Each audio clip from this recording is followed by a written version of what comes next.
Welcome back. Preserving Arab identity and Arab culture has become one of the necessary tasks in our current era, given that the world is a small village and access to it and cultural conquest had become very easy through communication and various means, as well as such the development of information technology, and all of this helped in cultural conquest, and thus preserving identity has become a difficult matter, especially with countries that have tremendous technological and scientific progress and affects the viewer's culture and national identity, and we do not wish now for that in our homeland, because the basis of civilization in the entire world is Arab civilization as culture, as we all know. And to shed more light on that particular topic, we're very delighted to be joined over the phone by Dr Salma El Ghetani. She is a professor of MESCOM. Good morning, Dr Ghetani.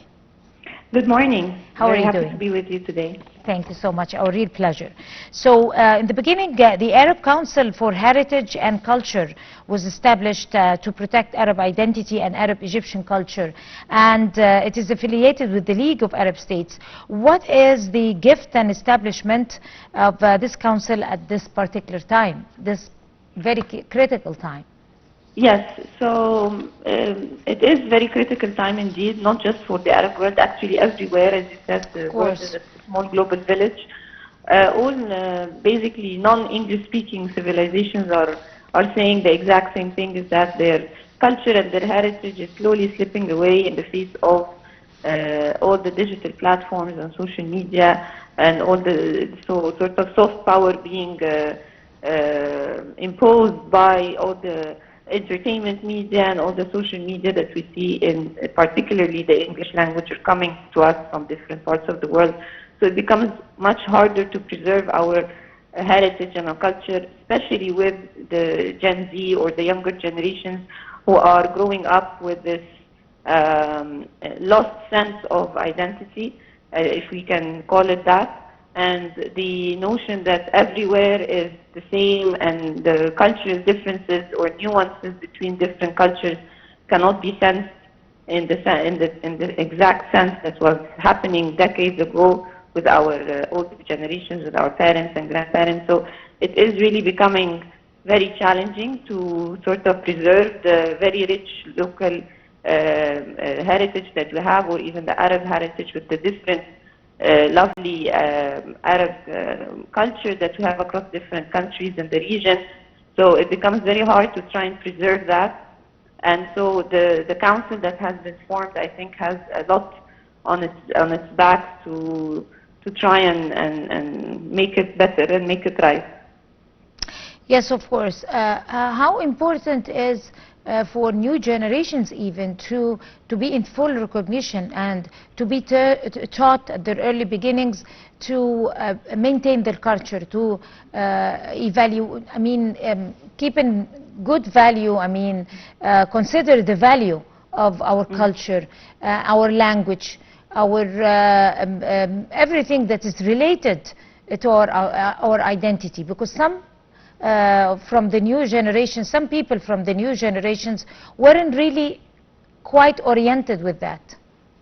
Yes, and the most important keyword I would highlight here in what you said is language. I think this is like the window to our culture and our heritage, is the language that we speak, which we're seeing being mixed with different dialects and languages and symbols and emojis and hashtags and everything. So it's not the same Arabic language that we've grown up learning. Our kids now, my kids are learning a completely different Arabic, a much simpler version, so they can keep it up with the bilingual nature that they are being raised to have, with all the social media and all the major happenings everywhere being, again, in languages that are different. So I think that we need to enrich our heritage and make it more appealing for younger generations to embrace it, to be proud of it, and to want to always show it.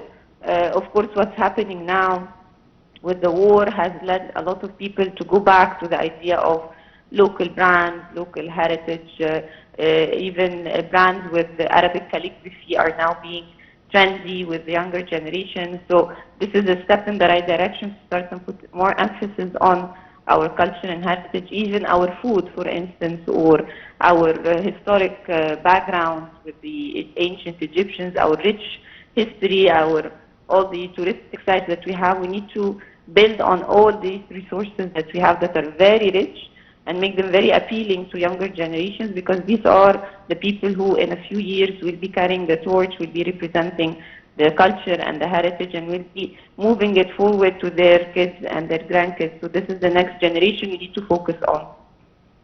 Right. The idea of the American thinker Samuel Huntington said that in his book, The Echo of Civilization, at the end of the Cold War, that the idea of conflict between civilizations is possible for communication to occur instead of conflicts, and for bridges of culture to be built to confront existing ideas of conflict. So do you think it's possible for communication to occur, and how to invent a new thought and a different culture? Yes, communication is key in all of this. We are very communicative species. We place a lot of emphasis on communication with others, and this is why social media has become what it is in our life, has overtaken our life because of this communication aspect. It gives way for people to speak and be heard and reach others outside of their domain and all that. So it plays on the communication nature that we have as human beings, and this is where the problem happens with slowly and gradually in ways that we cannot perhaps sense.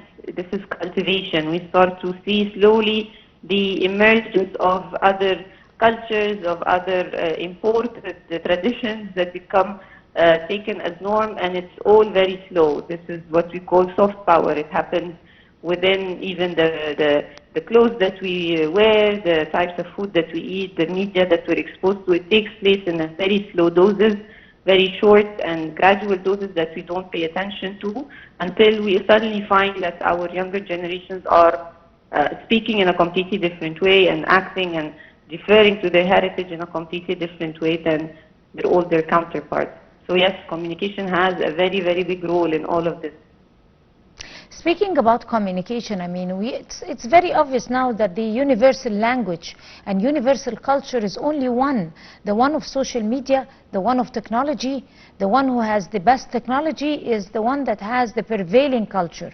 So it makes it so much difficult, or more difficult, for countries with history, countries with rich culture, countries like the Arab world, that have a lot in their history, to be able to maintain it and even transfer it to the new generations with the threat or with the advent of technology, with the advent of social media, the new means of communication. So how can we maintain our culture in light of all what's happening?